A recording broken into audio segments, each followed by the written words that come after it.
Okay, welcome back for a Camaro update. Last time I saw you, or you saw me, we were putting together the rest of the suspension parts down here. You can't see it. You still can't see it.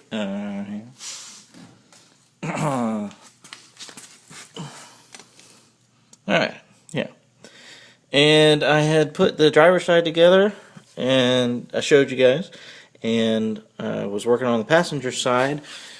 And I came to this outer tie rod right here, and I tightened the nut down, and it would only go so far, and then it just started spinning. I don't know if you can see that. You can't. Focus. Right there. See that thread?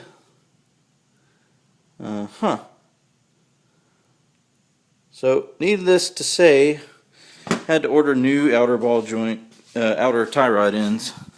Get your light. And I got those on both sides. There they are. Focus. Thank you. So, outer tie rods replaced. Plan on probably replacing the rest of the sleeves, inner tie rods, and maybe some of the other components later on, but I'm not going to worry about it right now because it's all back together. Last time I showed you the shocks. Those are in. Where are they at? Right there. Bilstein shocks. What else have I been up to? Yep. Old master cylinder and distribution block. Actually, I had to cut these lines loose because they were so, I mean, they've been on there for 45 years. It was just so impossible to get those off. A lot of them I had to cut off with my little pipe cutter tool. And this is what went back on. 8-inch booster, master cylinder, and came with all the brackets for the proportioning valve, which is actually a combination valve right here. And I put this on.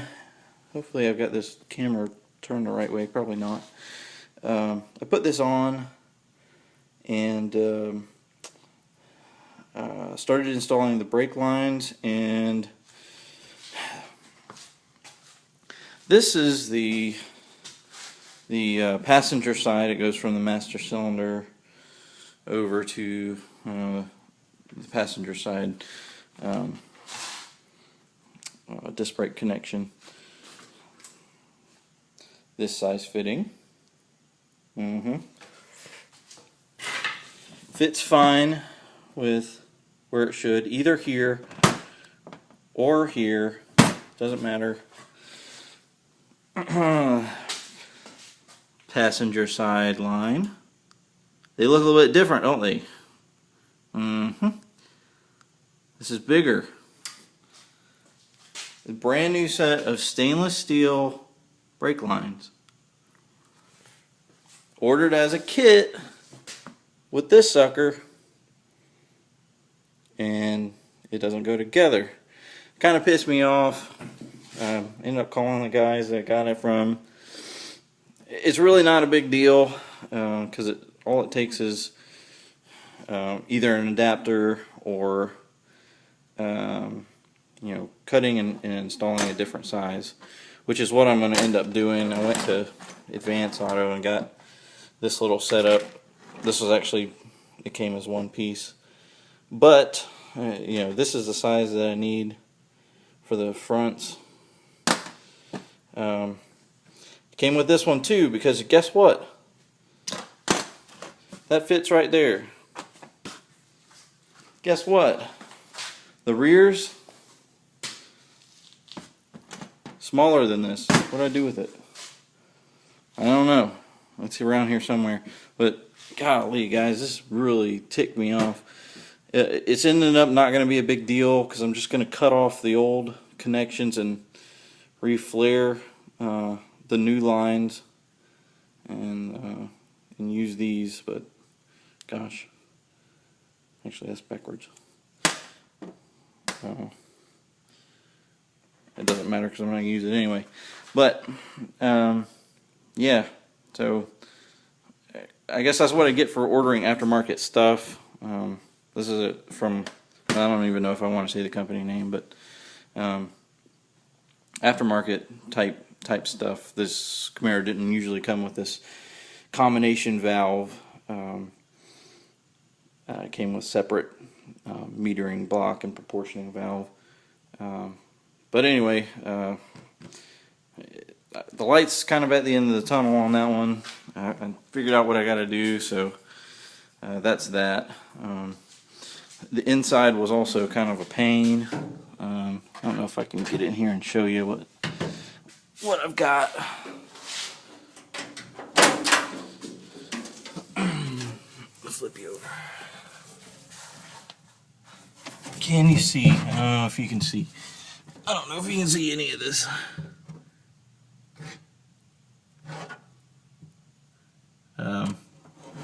Yeah. Probably not. I'll just tell you about it.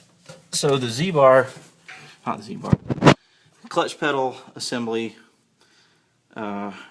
mounts with the brake pedal assembly, and the brake pedal kind of rides on the shaft of the clutch pedal. Well, I had to take the whole assembly out and to be able to get all the nut that was, or excuse me, the pin that was holding the clevis on.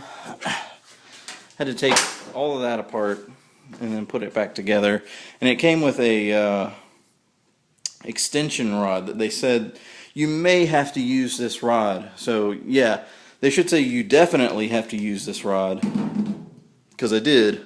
And it also said you may have to shorten this rod, which I did by that much. I had to cut it off. So I guess aftermarket stuff, they don't really care, they just slap it together. That's that. I'm getting close to it, but anyway, just thought I'd give you an update. I've got the rear brake line still to take out. I got a new one of those, like I said. And I was just on the Team Camaro forum today saying how much of a pain it looked like getting the new brake line under the motor and then over here and back up. The old brake line was a pain to get out. I can only imagine what the new one's going to be. If the motor was out, it would be no big deal. But anyway, I was on Team Camaro forums talking about it, and a guy said, oh, you think that was a pain? Wait till you do the rear. Great. I'm just hoping that since the new piece, the new brake line to the rear is a two-piece set, it's got a coupling in the middle. Hopefully it's easier to put in than what he did. I think he did a one-piece.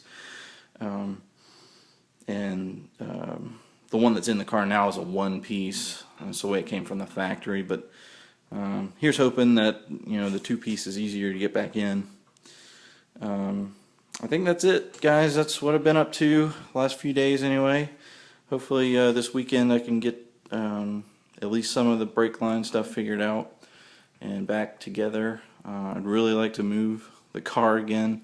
I've had the brakes apart, and I took the gas tank out too because it needed to be replaced for one, and for two it's got a little bit of rust that I need to work out back in the back of the car.